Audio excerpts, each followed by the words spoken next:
when I was still living in Riviera Beach in my small mobile home, that's when I started to write pornography. It came about because me and another guy had a correspondence, erotic correspondence between us. I forgot even what state he lived in, but we'd send letters back and forth and get off on them. I wrote one particularly long letter to him and sent it to him. About a week later, I got his reply, and he was kind of surprised. He said, "You know, you can get letters like this published in the gay porno magazines."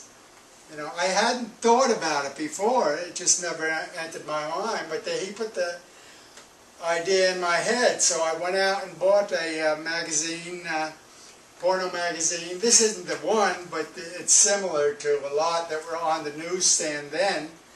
And I wanted it just to look up the address of their where they were published from. So that's what I did. And the story I sent the guy, now I souped it up a little and made it a little longer, and I sent it off. And by golly, the magazine accepted it. Now the way they worked is, it was published, but not right away. Maybe in a couple months, because they had a backup.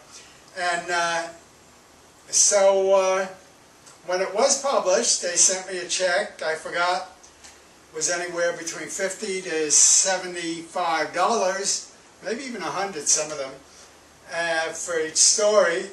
And they sent me a copy of the magazine.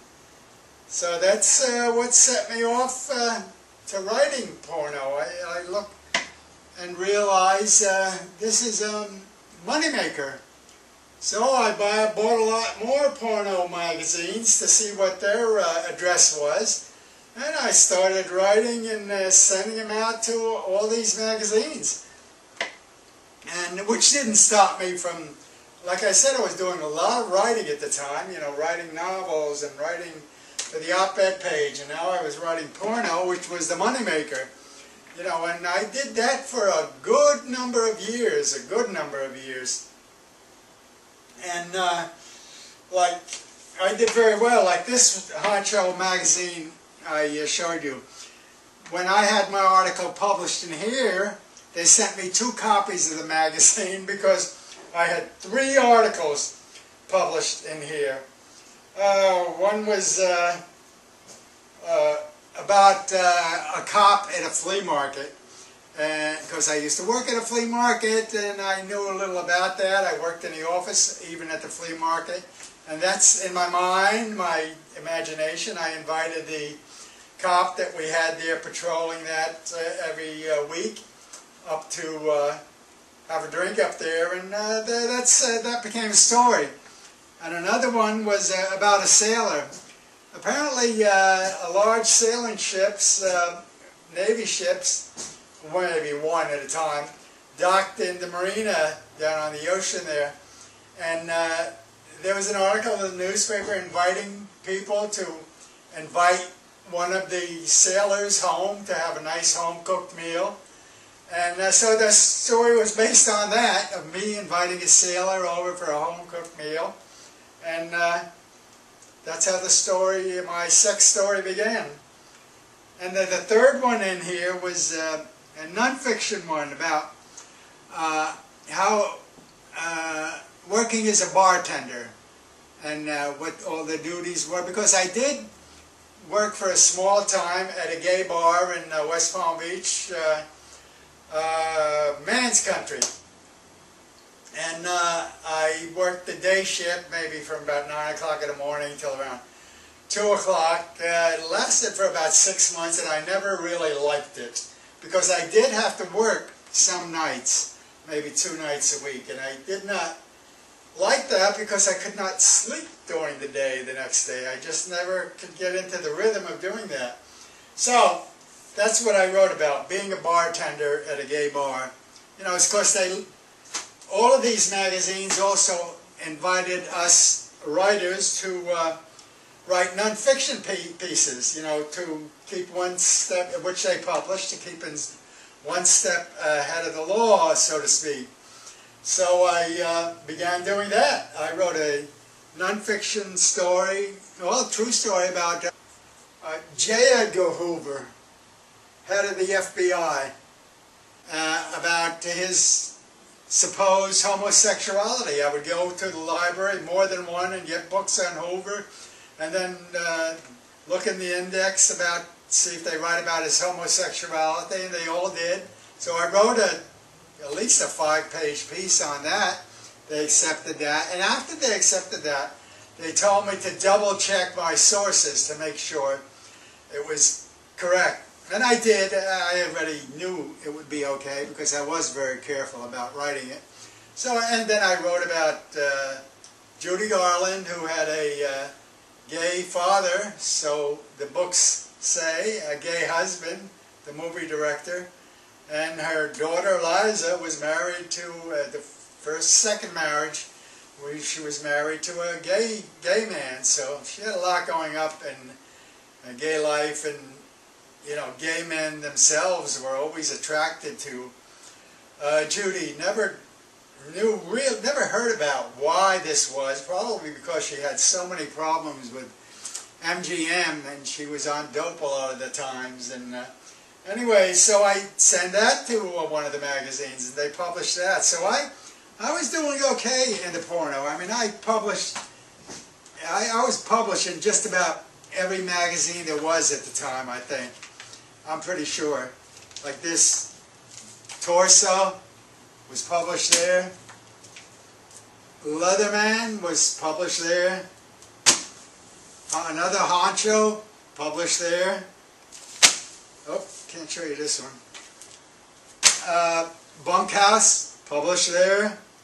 Honcho, I was doing pretty good with Honcho. I did a lot. Rock was published there. Mandate was published there. Stallion.